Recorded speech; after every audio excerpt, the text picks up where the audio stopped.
আসসালামু আলাইকুম। মজার রেসিপি নিয়ে আমি জান্নাত শিলা, ঢাকা থেকে।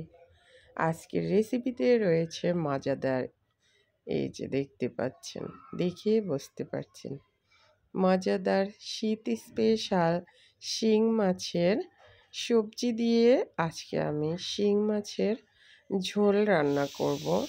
পাতলা ঝোল থাকবে, সাথে গরম গরম ভাতের সাথে। এটা যেমন সুন্দর ঘ্রাণ থাকবে, তেমনই খেতে মজাদার। এতটাই মজাদার, এভাবে রান্নাটা করে দেখবেন, একদম আপনার বারবার খেতে মন চাইবে, মনে হবে কবে শীত আসবে। আর এখন অসংখ্য বিলে ঝিলে অসংখ্য শিং মাছ, মজাদার শিং মাছ পাওয়া যাবে অরিজিনাল। সেটা খেতে কিন্তু ভীষণ মজাদার। আর রান্নাটা যদি হয় মজাদার, তাহলে তার কথাই নেই। আজকে চেষ্টা করেছি ভীষণ মজাদার, মুখে লেগে থাকার মতো এই যে শিং মাছের রেসিপিটি আপনাদের সাথে নিয়ে এখন রান্না করব। এই যে দেখতে পাচ্ছেন কালার, এটা খেতে যেমন দেখতে মজা, খেতেও তেমনটাই মজা হবে। গরম গরম ভাতের সাথে অতুলনীয় স্বাদের, যাকে রান্না করে দিবেন সেও খেয়ে আপনার প্রশংসা করবে, পছন্দ করবে। এখন মূল রান্নায় চলে যাব। সে পর্যন্ত আমার সাথে থাকবেন আশা করছি। রেসিপি ভালো লাগলে ফলো সাবস্ক্রাইব করে দেবেন, এতে আমি যখন ভিডিও আপলোড দেব তখন নোটিফিকেশন আপনারা সাথে সাথে পেয়ে যাবেন।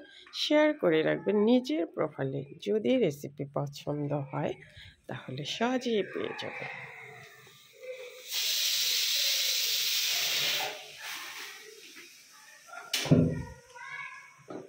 এখন এই যে শিং মাছ, আলু, বেগুন, কালো বেগুন, টমেটো বেগুন নিয়েছি।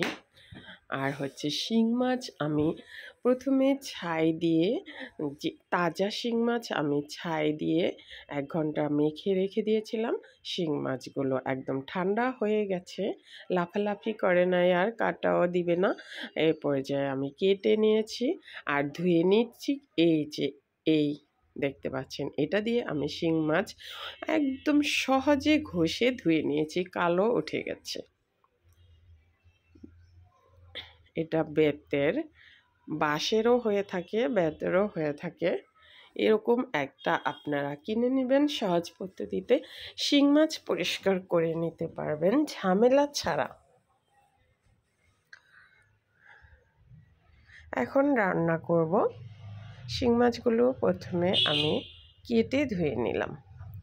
এখন এই যে প্যানে তেল দিয়ে দিলাম পরিমাণ মতো।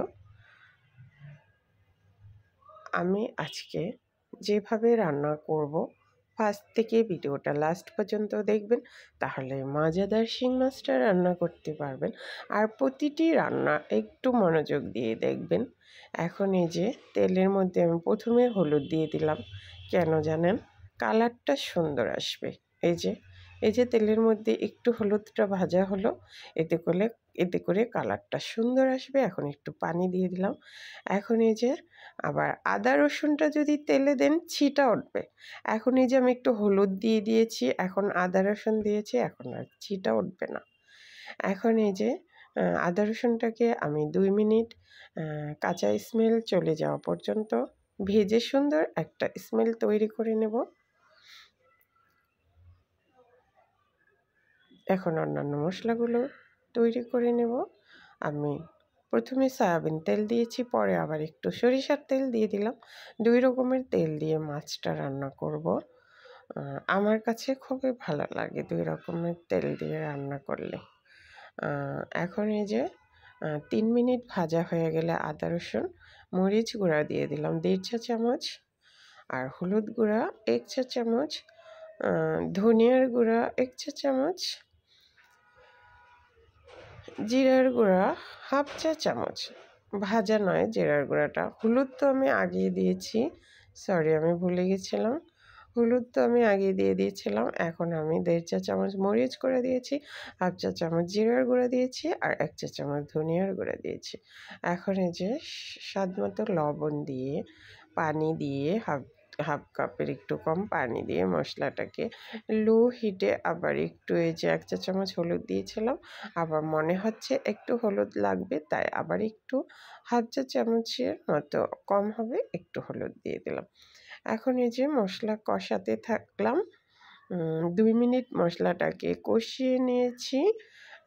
মশলা থেকে তেল সেপারেট হয়ে আসার আগ পর্যন্ত সময়ে আলুটা দিয়ে দিলাম প্রথমে আমি।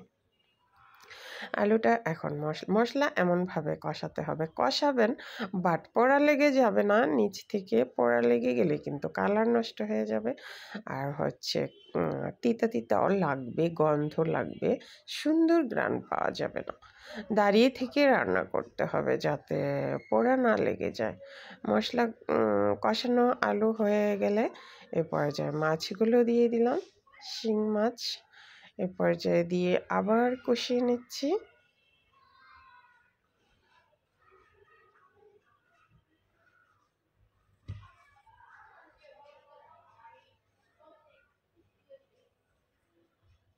নেড়ে চেড়ে শিং মাছগুলোকে আমি মিডিয়াম আঁচ থেকে একটু কম রেখে চুলার আঁচ কষিয়ে নিয়েছি। এখন এই যে ফুলকপি দিয়ে দিলাম। ফুলকপি আমি পরিমাণ মতো ফুলকপি দিয়ে দিলাম, দিয়ে আবার কষিয়ে নিচ্ছি মাছের সাথে। কষানোর মধ্যেই কিন্তু মাছের স্বাদ। যে কোনো কিছু রান্না করবেন ভালো মতো কষিয়ে নেবেন, দেখবেন মজাদার হয়ে যাবে আপনার যে কোনো রান্না। এখন কষানো হয়ে গেলে এখন এই যে গ্রেভির জন্য পানি দিয়ে দিচ্ছি।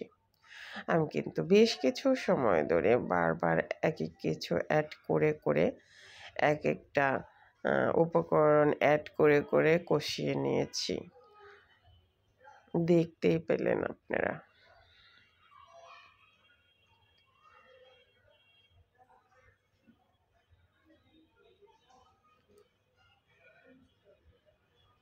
এ পর্যায়ে এই যে গ্রেভির জন্য মাছগুলো একটু ভেসে থাকবে, একটু ডুবে থাকবে। এ পর্যায়ে গ্রেভির জন্য পানি দিতে হবে। এখন ঢেকে রান্না করব। বলক আসা পর্যন্ত অপেক্ষা করব। বলক চলে এসছে। এ পর্যায়ে চুলার আঁচ মিডিয়াম করে দেব। এখন এই যে বেগুন আমি একটু পরে দিচ্ছি, চাইলে আপনারা কষানোর মধ্যেও বেগুন দিতে পারবেন। এতে করে বেগুনটা একদম গলে যায়, তাই আমি একটু বেগুনটা বলক আসার পরে অ্যাড করছি।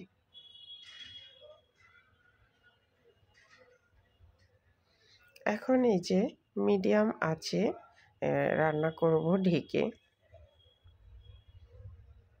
মাছ যখন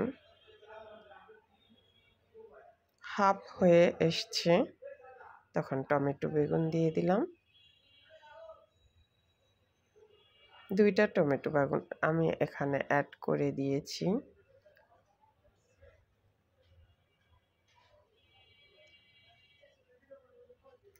এখন এই যে শাক দিয়ে দিচ্ছি, এটা হয়তো সবাই চেনেন না।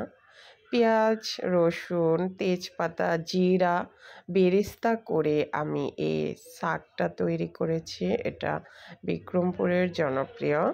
এটা কষানি মাছে দিলে কালার সুন্দর আসে আর খুব সুন্দর স্মেল মাছ থেকে পাওয়া যায়, যেটার জন্য তৃপ্তি সহকারে মাছ খাওয়া যায়।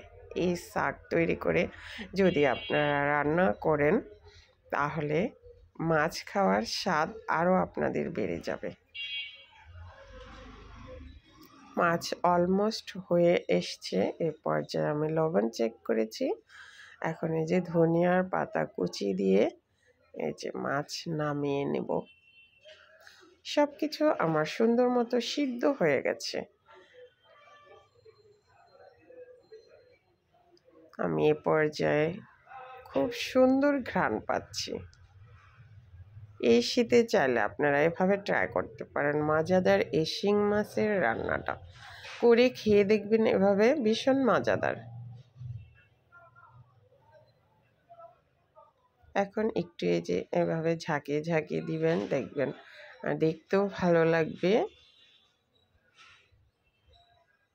এখন 2-3 মিনিট দমে রেখে এই যে আমার রান্না হয়ে গেছে, দেখেন কালার দেখেন, আর লোভনীয়, কতটা লোভনীয় লাগছে দেখেন।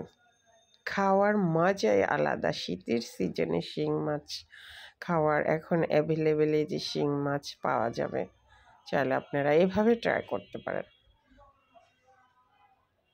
সবাই ভালো থাকবেন, সুস্থ থাকবেন। আজকে বিদায় নিচ্ছি, সবাইকে ধন্যবাদ জানিয়ে আল্লাহ হাফিজ।